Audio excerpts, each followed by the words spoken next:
Welcome back, everybody. Well, we want to go to our next guest. He is the Virginia Community College's Chancellor Glenn DuBois, because on the Fox Business Network, we talk about everything that matters to your money, and that is the future of America in jobs, in training, Glenn, and in education. Thank you so much for being here. Hopefully we got all the technical issues worked out.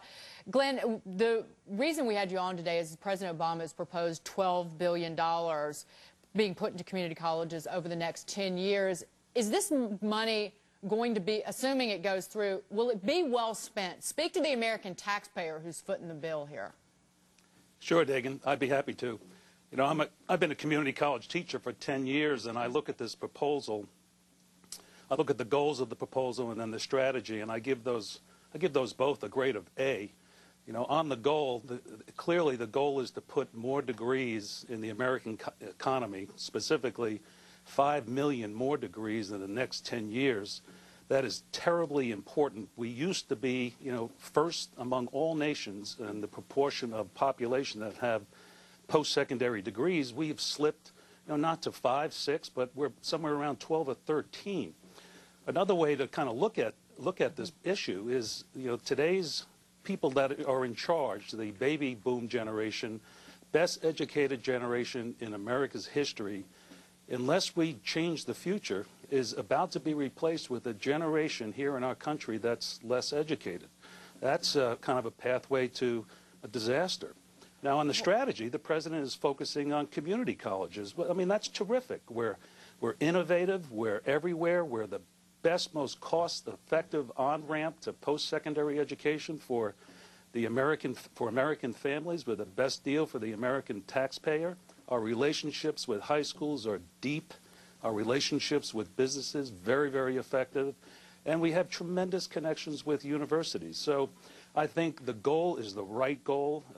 Glenn, you know, it's not a question of whether we can, we must. But Glenn, if you talk to critics, they will say that the community college system is costly and ineffective when compared to on-the-job training, and that it's a poor use of money. Respond to that.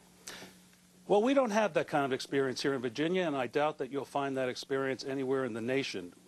Increasingly, businesses come to us to take care of almost all of their training needs. We just conducted a survey over 500 companies here in Virginia. 98% of them will repeat their training business with us. So that's not the trend. That certainly has not been my experience.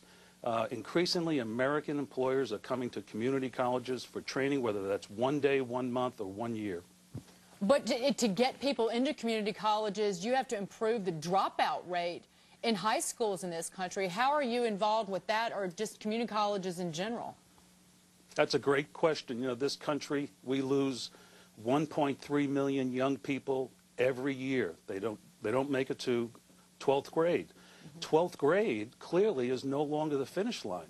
I mean, I think what the president is trying to do is send this signal to the nation that our young people must go on and must be successful in post-secondary education. We have to stop the hemorrhaging in high schools. Here in Virginia, we started something about 4 years ago. We have about 350 plus high schools. In over half of them now, we have a community college office staffed with our professional called the Career Coach, reaching out, working with young people who perhaps the word college isn't even in the family vocabulary.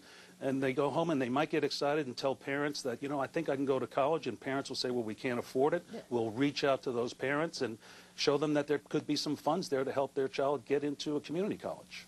Glenn, did we as a nation and did the government make a mistake somehow by pushing people toward 4-year sleepaway colleges, that was kind of the end-all, be-all of education after high school, and maybe attached a stigma to going to a community college? Well, when I was young, you know, 12th grade was an acceptable finish line. And then there were some that went on to universities. Community colleges got their start because we were willing to do what no other organization would do. And there was a huge demand after World War II to provide access to higher education, and that's how we got our start. We were willing to give essentially everyone access to post-secondary education. We've come a long way. You know, Harvard's been around for 10-plus generations or more. Community colleges have been around for less than our lifetime. And already we've enrolled over half of the nation's undergraduates here in Virginia. We enrolled 2/3 of the nation's undergraduates. So we have come a long way in a short period of time, and I think we're prepared to help more and more Americans pursue post-secondary education through the community college. Glenn, thank you for being here. Glenn DuBois from the fine state of Virginia on community colleges with some very important perspective. Glenn, thank you so much. Thanks, Dagan. Well, on to some of the biggest names in banking. We had earnings from